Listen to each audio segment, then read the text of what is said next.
Thank you, Mr. Chairman. Honorable Member of Parliament, Secretary to the Minister of Defence, Chief of Defence Staff, Service Commanders, Vice Chancellor of General Sir John Kotalawala Defence University, Senior Military Official representing Sri Lanka and several other countries, the distinguished guest.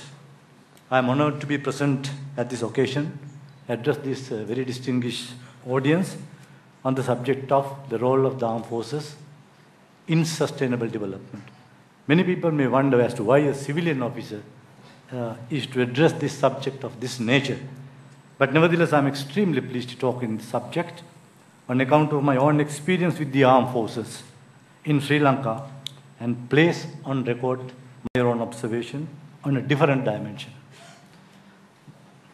The involvement of the armed forces in sustainable development has been a subject which has focused attention of many countries. This has happened due to several reasons. The major reason being the importance of utilizing the services of the professional armies for many facets of sustainable development. The second reason is the need for collaboration of many different government agencies, helping the nation to build strong institutions and thriving economies. The third reason is the emphasis given to the idea that global security is rooted in people and communities. It is not a new concept, but has taken a long time to pick up the attention of the leading countries. In an essay written by William Baker on title Indefensible Society, I quote, "Though we may be confused and frightened, we can see the dim outlines of a new world order, much different from the old.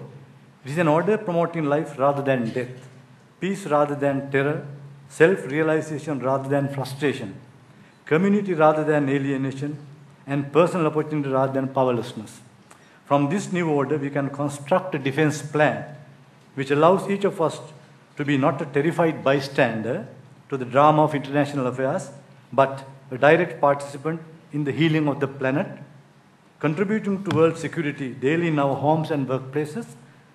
And the plan begins with the assumption that we are insecure, not because we lack sufficient military forces, but because we lack internal coherence as a society and as a community of nations. In other words, genuine security is more about fabric than fortress, more about building the strength and resilience of every household, every business and every community, each a thread in the fabric of society.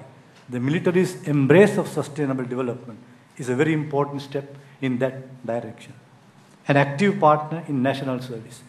In this article, I will briefly outline what I think the role of Sri Lanka Armed Forces should be in sustainable development in terms of my nearly 7 years of involvement with the armed forces in various stages. In particular, the involvement with the armed forces in maintaining essential services during the most critical period of Sri Lanka's conflict involving the ruthless terrorist group, the LTT, while I was handling the most difficult task as Commissioner General of Essential Services during 2006 and 2009. When the main land route to Jaffna had to be closed due to security reasons, the biggest challenge was to send supplies to Jaffna only by sea and air. Transportation of cargo by sea became extremely difficult as the vessel owners were reluctant to sail due to constant LTT attacks on the sea. The government then requested ICRC for its support by allowing the vessels to sail with its flag on board. However, the ICRC did not respond due to LTT's pressure.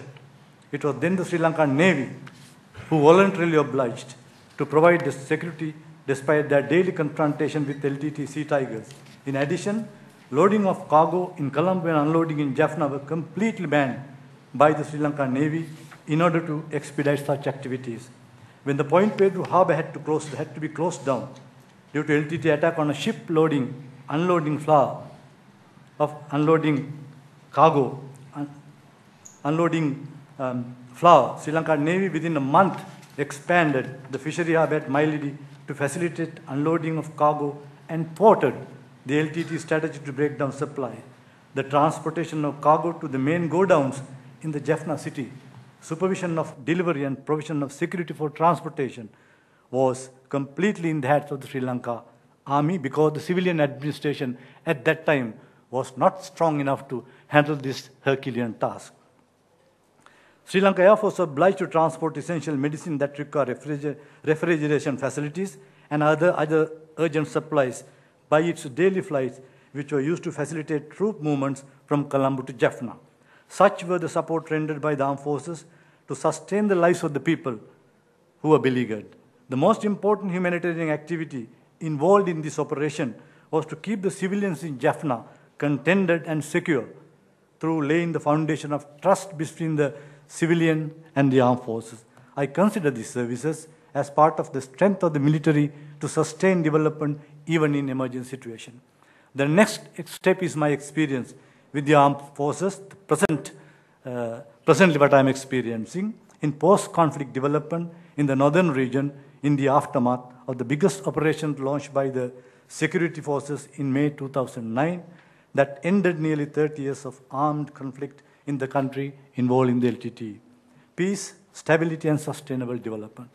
The prevalence of peace and stability is a prerequisite for sustainable development in any country. Without peace and stability, sustainable development will not be a subject of the national agenda. The armed forces have secured the country from terrorism and laid the foundation for peace and stability. This is the biggest contribution made by them for sustainable development in our country. I say this with responsibility. Dawning of peace in the region has laid the foundation for chartering a new course of development from conflict to stability.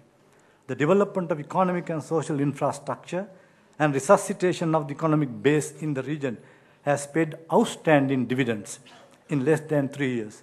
The contribution of the northern region to the gross domestic product, the GDP, has increased almost threefold since 2009. The role of the armed forces in post-conflict development. In order to understand the role of the armed forces, it is useful to briefly describe their involvement in post-conflict development. In the resettlement policy adopted by the government of Sri Lanka, the armed forces were considered a very strong partner to the resettlement process. There were two major challenges for resettlement. That is, demining and restoration of the basic infrastructure. In demining operation, assignment of heavy machinery imported from China to facilitate, from government of the People's Republic of China to facilitate rehabilitation of damaged infrastructure was handed over to the engineering division of the Sri Lanka Army. Their services were used in all rehabilitation, that is, access roads, minor tanks, clearing of cultivable paddy lands. Is about 180,000 acres of cultivable land which had been abandoned. We were able to put them on cultivation purely because of the yeoman service rendered by the Sri Lanka Army and restoration of irrigation system. The end result of this contribution, as told by Mr. Gotabaya Rajapaksa, was the resettlement of nearly 250,000 people within the first 6 months of 2010, and by any standard of measurement, that was an outstanding performance. The armed forces utilized its trained manpower and skills with utmost efficiency to assist the development momentum in post-conflict situation, thereby reducing the cost of a massive operation. If not for their contribution, the cost for this operation would have definitely been increased. Towards a new direction, what the security forces can offer. The armed forces in Sri Lanka is blessed with professional soldiers. In recognition of their talents and skills, the major task of urban development has now been placed under the purview of the Minister of Defense. The armed forces have commenced development and town planning in Colombo city, which were not seen for the last 40 years. As was seen in the northern province, the country is privileged to harness their ability. Their involvement in economic development will certainly help in reducing the cost and increasing productivity and efficiency. The next asset the armed forces possess is its skilled labor force, which could be used for development of vocational training in this country. I believe this asset will help in improving the quality and standard of vocational training in Sri Lanka. It is time that we take cognition of this fact. In my experience, the most impressive talent I noticed was in the field of administration and management. The systematic procedures, managerial skills, the mastery of planning, monitoring and achieving expected targets are all lessons which the public service of Sri Lanka could use to enhance its capacities in these fields. the knowledge which is a major contributory factor for sustainable development. Why have the armed forces moved into a new direction? The government of Sri Lanka has made significant investment in the armed forces, not to capture any other land, but to restore law and order in our country. Sri Lanka armed forces have moved and south, but north with north as well. There are various social problems among the Tamil community, such as northern Tamil versus eastern Tamils, the caste, etc. These issues did not surface when they were living under the tyranny of the LTT. After the dawn of peace, they experiencing normalcy in life, and all such social intricacies have begun to surface. Security forces blend in with all categories of people, irrespective of their caste and creed, and have created a space for people to socially interact with the security forces. The armed forces interact with northern people from all sectors during the post-conflict situation.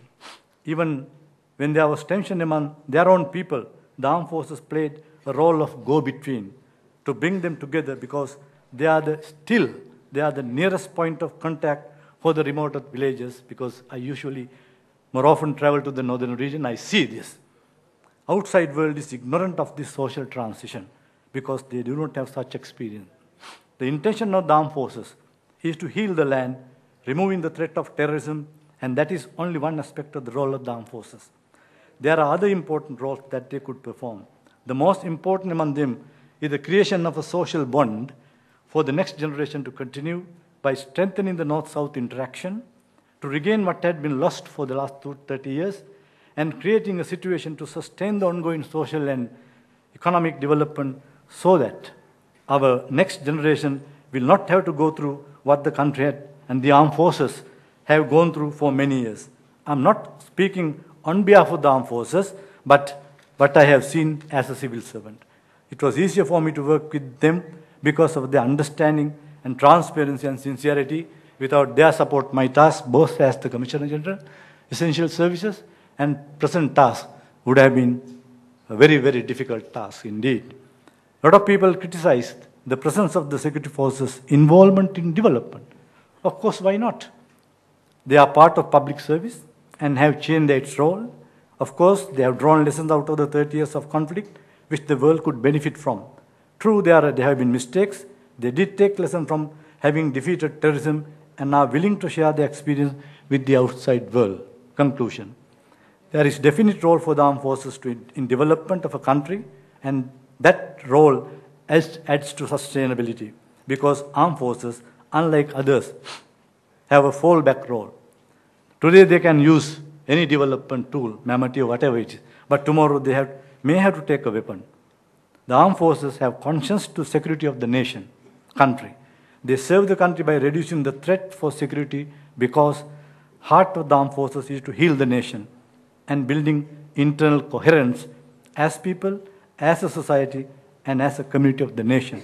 And under the leadership of His Excellency the President, the political will, and also the astute leadership given by Mr. Gotabaya Rajapaksa to the military and police, I'm sure we will usher in an era of harmonious living and coexistence in our country. With this, I would like to conclude my address, and I would like to thank you for your patient hearing, and also I would like to thank the Vice Chancellor for inviting me to make an address at this very important audience. Thank you very much. Mr. Divarathne.